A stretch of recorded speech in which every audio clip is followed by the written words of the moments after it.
Nous faisons nos habitudes et nos habitudes font de nous qui nous sommes. C'est l'ensemble des décisions et des choix que nous avons pris dans la vie, lesquels sont dictés par nos habitudes mentales, émotionnelles et comportementales qui nous ont amenés là où nous sommes aujourd'hui, que nous en soyons fiers ou pas.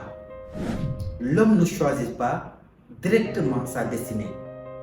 Il choisit ses habitudes consciemment ou inconsciemment. Et ses habitudes façonnent sa destinée. Mais c'est quoi une habitude? Une habitude, c'est quand vous avez tellement répété un acte que votre corps sait mieux le faire que votre intellect. Vous n'avez plus besoin de réfléchir avant d'agir. Ça devient bien évidemment une seconde nature. C'est quand vous fonctionnez en pilote automatique. Dans le cerveau, le début d'une habitude, c'est comme un fil invisible. À chaque fois que nous répétons l'acte, nous renforçons le fil en y ajoutant un filament jusqu'à ce qu'il forme un câble qui lie irrévocablement nos pensées et nos actions. Effectivement, dans le cerveau, l'habitude est un circuit neuronal. Il y a la connexion entre les neurones, tel un ordinateur. On voit la connexion des fils qui forment un circuit. Dans le cerveau, chaque habitude est induite par un circuit neuronal, c'est-à-dire la connexion des neurones qui représentent les fils dans une machine. D'ailleurs, l'ordinateur est inspiré du cerveau de l'humain.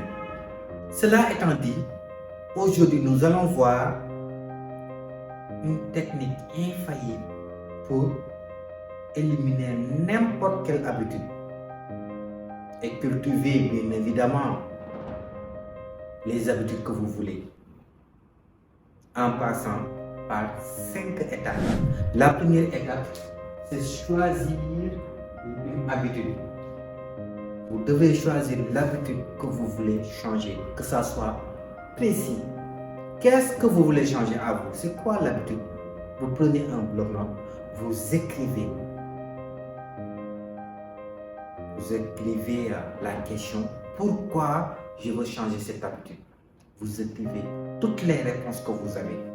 Soyez sincère avec vous. Soyez authentique, écrivez tout, ne laissez absolument rien. Nietzsche disait, celui qui possède un pourquoi assez clair peut supporter n'importe quel comment. Dans l'obtention de résultats, le pourquoi représente 80% et le comment ne représente que 20%. Donc, ne vous souciez pas pour l'instant, durant la première étape, le comment. Il ne faut même pas vous poser cette question, comment vous allez y arriver. Et la deuxième étape, c'est avoir la volonté de changer. Vous savez, presque rien dans cette vie ne peut résister à une volonté inébranlable. La volonté, l'engagement, l'envie que vous avez de respirer une fois que vous suffoquez, si vous aviez cette volonté, cette même envie pour développer n'importe quelle habitude ou pour éliminer n'importe quelle habitude, croyez-moi, vous y arriverez. Maintenant, il faut que vous soyez donc imbu par une volonté ardente. Imaginez quelqu'un qui dit qu'il veut faire du sport pour se dégraisser. Mais entre-temps, vous le trouvez toujours chez lui, à la descente du boulot, en train de croustiller du sucré, commande de la télévision à la main ou sur son smartphone, en train de chatter, de scroller, de voir ce qui se passe dans les réseaux, de se distraire. Et pourtant, à chaque fois, il dit qu'il veut se changer. Le problème de cette personne, c'est parce qu'elle n'a pas de volonté. Vouloir, c'est pouvoir, tel le dit l'adage. Mais beaucoup de gens ne comprennent pas en profondeur la véracité de cet adage.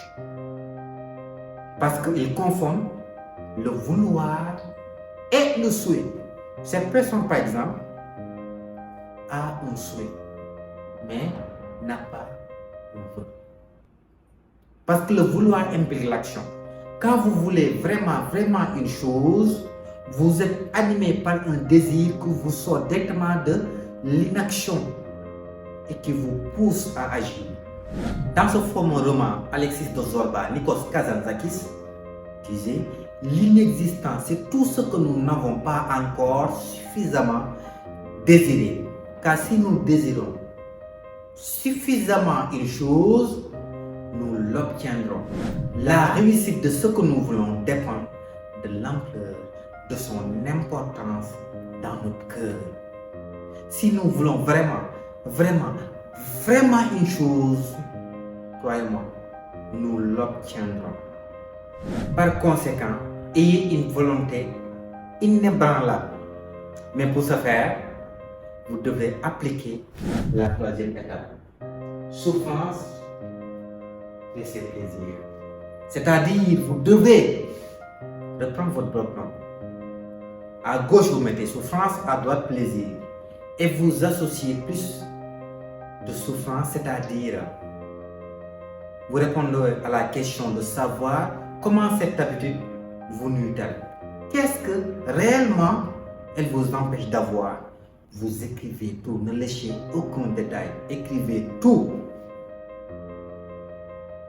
Dans la partie plaisir, le fait d'abandonner cette habitude, qu'est-ce que ça peut vous apporter?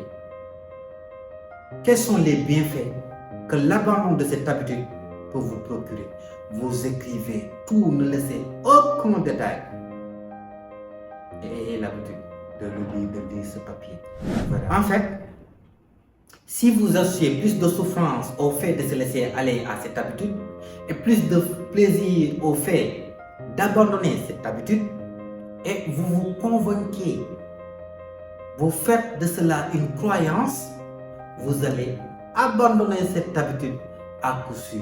Le cerveau est toujours en train, comme une balance, de chercher l'équilibre, de pencher entre la souffrance et le plaisir.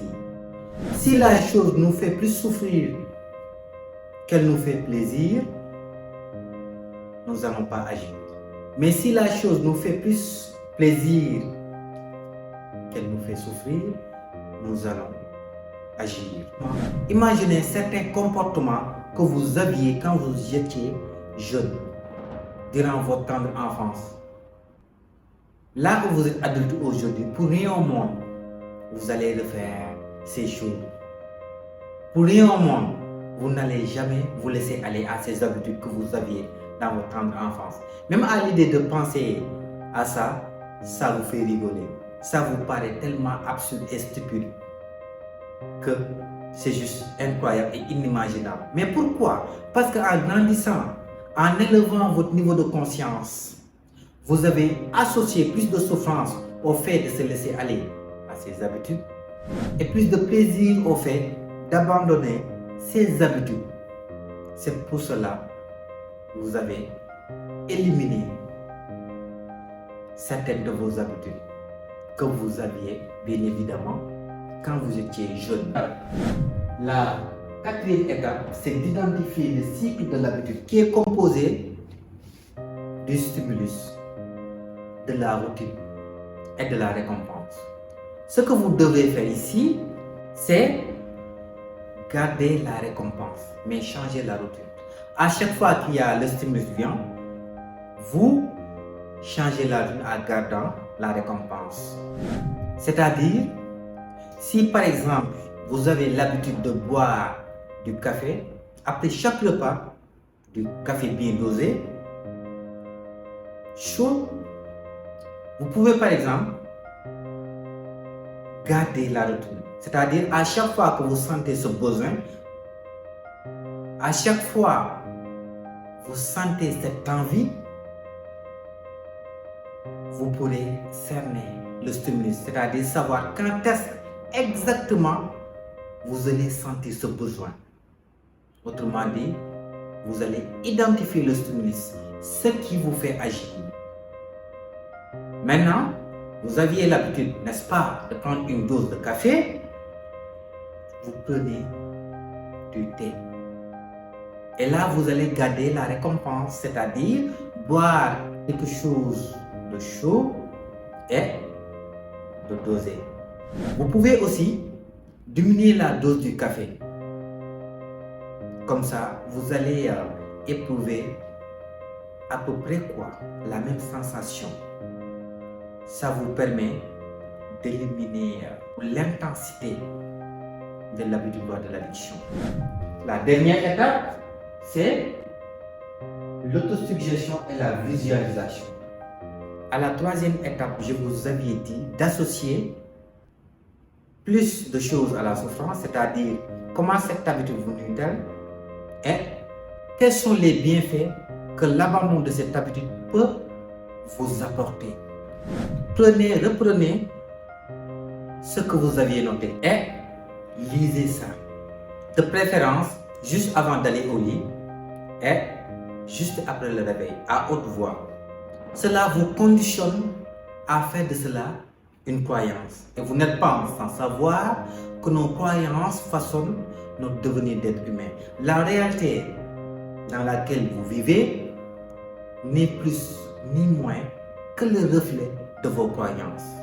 Votre vie est le miroir de vos croyances. Donc si vous arrivez à vous convaincre à faire de cela une croyance, de toute évidence, vous allez déraciner, abandonner cette habitude. Parce que le plaisir d'abandonner cette habitude et la souffrance que le fait de se laisser aller à cette habitude vous motive littéralement à abandonner cette habitude à jamais. Mais aussi, vous pouvez faire la visualisation, c'est-à-dire prendre au moins 10 minutes par jour, voire 2 séances, le matin de préférence et le soir, c'est-à-dire quand vous venez de vous réveiller et quand vous apprêtez à aller au lit. Là, le cerveau, en fait, le système d'activation réticulaire, qui est le cerveau analytique, est plus à même de filtrer les informations, les pensées, les idées, pour qu'ils puissent prendre forme dans le subconscient. Et toute idée, toute pensée qui prend forme dans le subconscient devient une croyance. D'où l'importance de le faire juste après le réveil et juste avant d'aller au lit. Vous fermez les yeux, vous vous visualisez, c'est-à-dire c'est le théâtre mental. Vous faites comme si vous aviez abandonné cette habitude. Vous essayez de vous voir, c'est-à-dire de voir dans votre esprit, d'imaginer d'être dans un moment de votre vie où vous avez abandonné cette habitude systématiquement. Le plaisir, le bien-être, la satisfaction que vous éprouvez, vivez ça jusqu'au très fond de votre être. Et cela concourt aussi à faire de cette initiative que vous avez prise, à savoir éliminer une habitude, une croyance. Mais attention, il y a de ces habitudes qui sont tellement ancrées que l'abandon systématique radical peut causer des conséquences nuisibles à votre santé, à savoir la dépression, des souffrances atroces. C'est ce qu'on appelle les manies. C'est comme les addictions. Là, il faut procéder par dichotomie. Vous divisez la tâche en plusieurs petites tâches. Par exemple, si vous êtes un fumeur, vous avez l'habitude d'écouler le paquet par jour, de fumer un paquet complet chaque jour. Maintenant, vous divisez le paquet par 2. Donc, à retarder en quelque sorte l'échéance, à diminuer petit à petit la dose. Vous allez garder comme ça la récompense, cette sensation que la cigarette vous procure. Et de quelques mois ou quelques jours après, disons par exemple 1 mois, 2 mois, vous divisez encore le paquet par 3. Et vous prenez le tiers par jour. Et vous continuez ainsi jusqu'à ce que vous allez pouvoir, en plus d'appliquer les étapes précédentes, éliminer cette habitude à jamais. En somme, si vous voulez changer une habitude, n'importe laquelle, vous pouvez respecter ces 5 étapes. Choisir l'habitude que vous voulez changer, manifester une volonté ardente de changer cette habitude, associer plus de souffrance au fait de se laisser aller à cette habitude et plus de plaisir au fait d'abandonner cette habitude, à identifier le cycle de l'habitude, à savoir le stimulus, ce qui vous pousse à se laisser aller à cette habitude, la routine, la manière de se laisser aller à cette habitude et la récompense, la sensation que cela vous procure. Et enfin, pratiquer l'autosuggestion et la visualisation. Et si vous l'appliquez comme tel, en faisant preuve d'une volonté inébranlable, croyez-moi, vous allez y arriver. Si vous changez vos habitudes, vous changerez votre vie. Car la réalité dans laquelle vous vivez n'est que le résultat de la somme de vos habitudes.